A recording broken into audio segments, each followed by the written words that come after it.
qabsoon meenoo alif gabroomna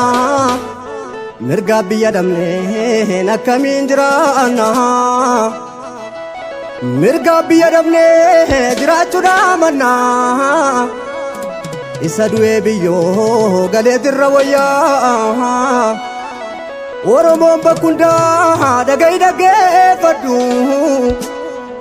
fakkeenya dirmannaa narargee fudhadhu fageenya taanii sabbataaf dhumanii sabbataaf buraayyuu bakka isaan beekanii dirmadduuf Oromoo kophaatti dhuman itti mi'a beeka yoomuu kan keenya kaa Finfinneeni biyya galaane duraanuu seenaa qabdii gudhalleeni dubbii sobaamaaf odeessu lammii dhugaamaaf tureessu falmannaa yaa lammii koo naguufateera garaan koo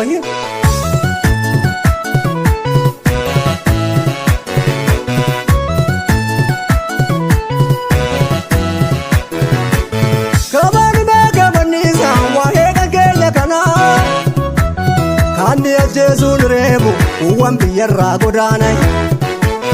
warra dhibnaa bakkatuuti kan ta'aniif sooranaachoo jireenya maaliif jirraati lammii qabsootti jabeessay maaf Oromoo lafarraa buqqaa maaf alagaan nurra sooramay birraay maaf dhiitamnee gabrummaa bulla kaayyoon keenyas bilisoomamumay birraay yooluun tuqiinsaaf lammii kamu Danda'uun waliin jiraachuu birraa dinnaa rakkoo dhufa boodarraati ilmaa dhufnaa kana beekachuu falmataa koo falmatu kaa jajjabeeko jabaatu kaa keekeerro akkasi kaalooni keerro jabeessi kaayi eenyu torriifamaa biyya saamu dirqamaa dhaamsa keenya walitti maaluu tokkulcha maalee hormaayi Dobra!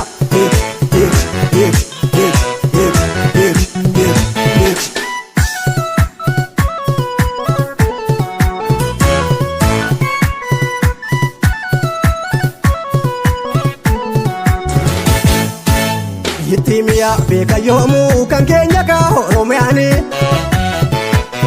yerroowwan koo jajjabeessaa isiinis kaadhaa du'ooni akkasittiin diinamoona yennaa wal taane wal faana yeroo mormuuf takkan teenye bilisoomuuf irra geenye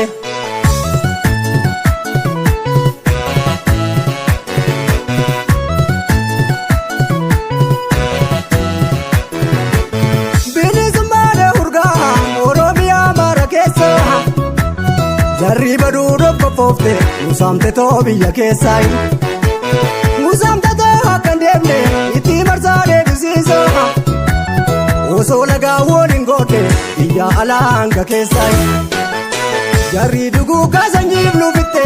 arras kunoo tooftaa haaromfatte nurraa nyaatte deebite nu nyaatte galata keenya maraa dagatte beeko Oromoon durattuu gootuma dhugaa dhagaa addunyaatu himaayi naman tukuutu qabnaan hin sarmu yoomuu mallee akka saatiin mormaayi falmataa koo falmatu kaa jajjabeeko jabaatu kaa ga'e qeerro akkasi kaalooni qeerro jabeessi kaayi eenyu torriifamaa biyya saamu dirqamaa dhaamsa keenya walitti maaluu tokkulcha maaliif hormaayi dhiifama lammii koo dhiifama qeerroo koo ammaa turuu koo hidhaa fi rooroo dalagaan daramnullee namni egaa du'aan namdullee lubbuun jira kinu harree jaawwala garre